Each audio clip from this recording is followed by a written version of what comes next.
Bismillahirrahmanirrahim. Assalamualaikum warahmatullahi wabarakatuh. Innal hamdalillah nahmaduhu wa nasta'inuhu wa nastaghfiruh wa na'udzu billahi min syururi anfusina wa min sayyiati a'malina. Man yahdihillahu fala mudilla lahu wa man yudlil fala hadiyalah. Asyhadu an la ilaha illallah wahdahu la syarikalah wa asyhadu anna Muhammadan abduhu wa rasuluh, amma ba'du.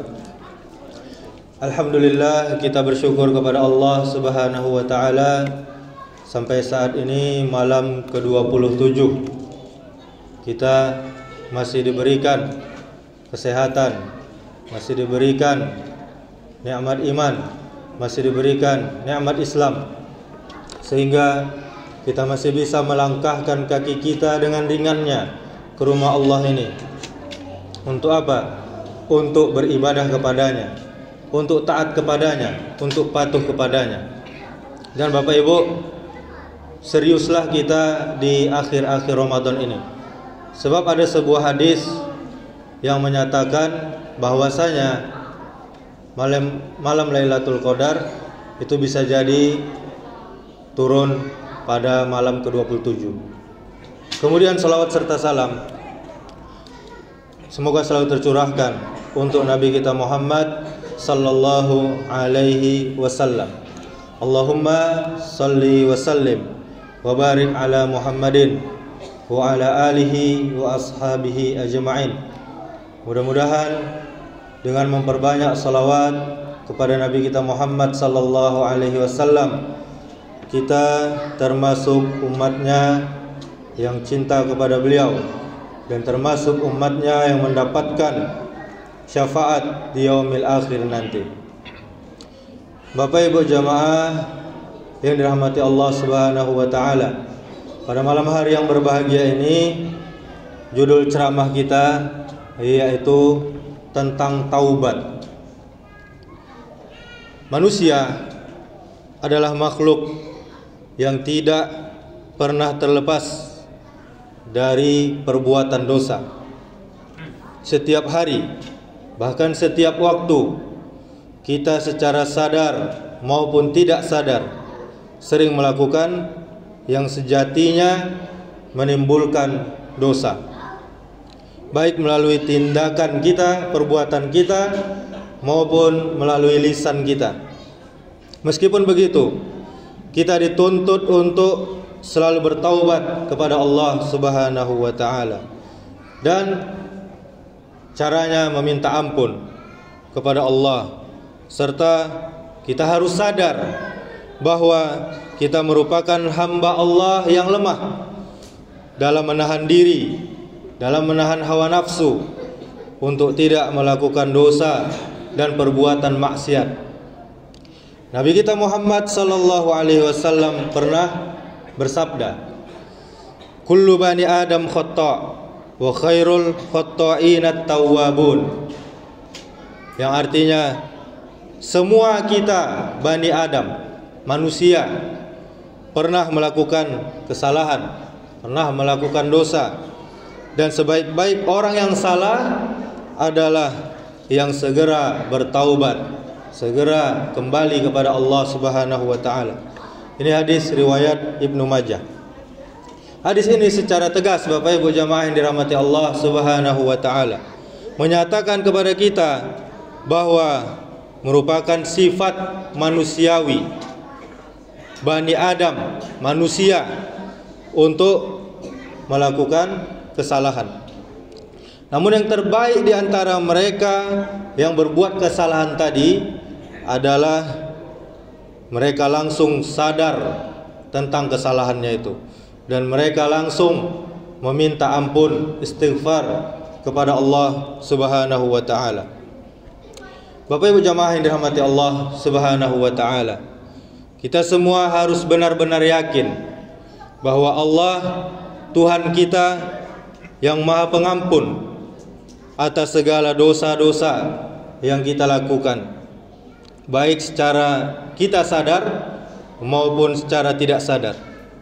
Di dalam sebuah riwayat disebutkan bahwa meskipun dosa kita banyak hingga memenuhi langit, niscaya Allah akan mengampuni dosa-dosa kita selama kita mau bertaubat kepada Allah Subhanahu wa taala. Nabi sallallahu alaihi wasallam pernah bersabda, "Lau akhta'tum hatta tablugha khatayakum as-sama' summa tubtum lataba 'alaikum." Sekiranya kalian melakukan kesalahan sehingga kesalahan kalian mencapai langit dan bumi, kemudian kalian bertaubat kepada Allah, kembali kepada Allah, niscaya taubat kalian akan diterima oleh Allah Subhanahu wa taala. Ini juga hadis riwayat Ibnu Majah. Meskipun Allah Maha Pengampun Bapak Ibu, jangan sampai kemurahan Allah, Maha Pengasih Allah, Maha Penyayang Allah pada kita hambanya kita jadikan untuk bermudah-mudahan dalam berbuat dosa, di dalam kelalaian kita. Kita sebagai seorang hamba tentu kita harus selalu menjaga diri dari perbuatan dosa. Kita sebagai hamba Allah yang lemah dan tidak dapat menghindari maksiat dan perbuatan dosa, maka kita harus segera bertaubat, bahkan mulai dari sekarang, tidak menunda-nunda. Kan masih mudo, beko selah tunggu tuo. Tidak ada kata-kata seperti itu. Dan jangan sampai kita bertaubat dan meminta ampun kepada Allah kita tunda-tunda. Tunggu umur 40, 50, 60, tahu-tahu meninggal dunia, tidak sempat bertaubat. Selagi sekarang masih bisa ke masjid, masih muda, masih sehat, segeralah bertaubat kepada Allah Subhanahu wa taala. Di dalam Al-Qur'an Allah Subhanahu wa taala banyak sekali menyebut dirinya sebagai zat yang maha menerima taubat hamba-hambanya, zat yang maha mengampuni segala dosa, sehingga Allah Maha Pengasih lagi Maha Penyayang. Akan tetapi taubat dan permintaan ampun kepada Allah itu hanya diterima apabila sebelum datang dua waktu. Kapan saja itu Bapak Ibu?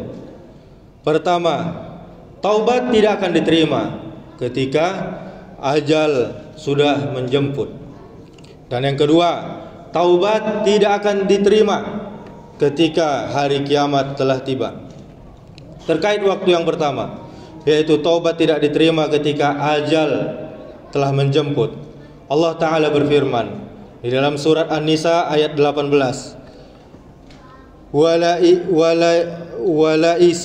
Walaisatit taubatu lillazina ya'maluna as-sayyi'at hatta idza hadara ahadahumul mautu qala inni tubtul ana walallazina yamutuna wa hum kuffar ulaika a'tadna lahum azaban alima.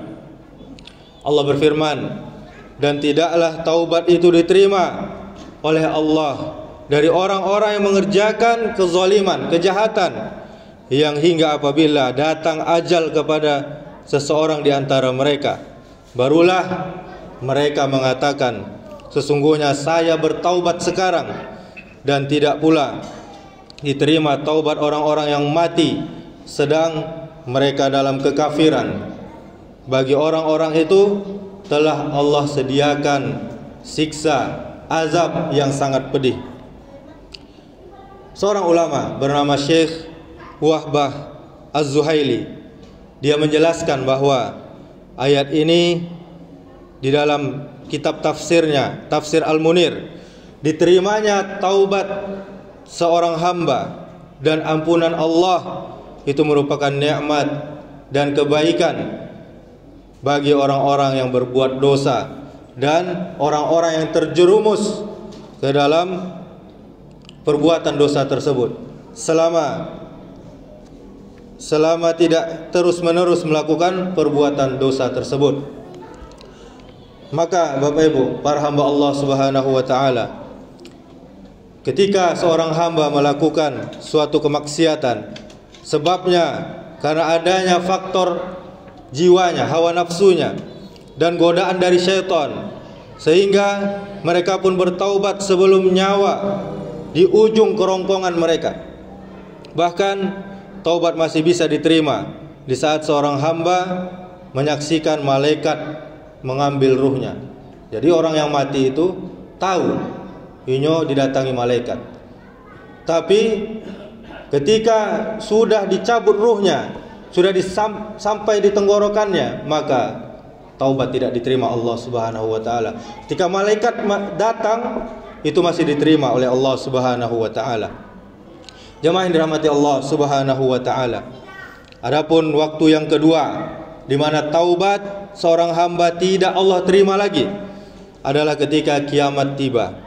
Hal ini sebagaimana firman Allah taala di dalam surah Al-An'am ayat 158 yang artinya, yang mereka nanti-nanti tidak lain hanyalah kedatangan malaikat kepada mereka untuk mencabut nyawa mereka, atau kedatangan siksa Allah Subhanahu wa taala, atau kedatangan beberapa ayat Allah Subhanahu wa taala. Pada hari datangnya ayat dari Tuhanmu, tidaklah bermanfaat lagi iman seseorang kepada dirinya sendiri yang belum beriman sebelum itu, atau dia belum mengusahakan kebaikan dalam masa imannya. Maka katakanlah, tunggulah olehmu, sesungguhnya kami pun menunggu pula. Surah Al-An'am ayat 158. Dan kembali Syekh Wahbah Az-Zuhaili mengatakan dan menjelaskan bahwa ayat ini menegaskan bahwa taubat dan iman seseorang yang baru dia lakukan di hari kiamat sama sekali tidak berguna. Sebagaimana tidak bergunanya iman seorang Fir'aun. Kita sama-sama tahu Fir'aun, seorang yang paling keji, paling zalim di atas dunia ini. Ketika baru menyadari kuasa Allah, di saat dia ditenggelamkan di Laut Merah, maka Allah tidak terima taubatnya. Sempat Fir'aun bertaubat ketika akan ditenggelamkan, tetapi ketika itu Allah tidak menerima karena sudah berada di kerongkongan nyawanya. Jemaah yang dirahmati Allah Subhanahu wa taala, dari penjelasan yang kita paparkan tadi, hendaknya kita mulai berbenah diri, muhasabah, dan merenungkan kembali hal-hal yang sudah kita perbuat selama ini. Mulailah kita istighfar, minta ampun kepada Allah Subhanahu wa taala, minta maaf pada keluarga, minta maaf kepada kerabat, sehingga teman-teman dan orang-orang yang mungkin pernah sakit hati karena perbuatan kita, karena lisan kita. Nabi sallallahu alaihi wasallam pernah bersabda, "Ya ayyuhan nas, tubu ilallah, fa inni atubu fil yaumi ilaihi mi'ata marrah." Wahai sekalian manusia, bertobatlah kepada Allah, karena sesungguhnya aku, kata Nabi, juga bertaubat kepada Allah sehari 100 kali. Hadis riwayat Muslim. Bapak Ibu jamaah yang dirahmati Allah Subhanahu wa taala, apa syarat agar mencapai taubat nasuha? Yang pertama, meninggalkan perbuatan dosa yang pernah dilakukan dan berniat tidak akan mengulanginya kembali. Dan jangan sekali-kali Bapak Ibu, jangan sekali-kali cari tuan aib awak, dosa awak kepada orang lain, karena Allah sudah menutupnya. Tidak usah lagi dicerita-ceritakan. Kemudian yang kedua, berhentilah secara totalitas dalam melakukan dosa yang pernah dikerjakan. Kemudian yang ketiga, jangan melakukan perbuatan yang memungkinkan hukumnya dosa atau sepadan dengan dosa yang pernah dilakukan tersebut.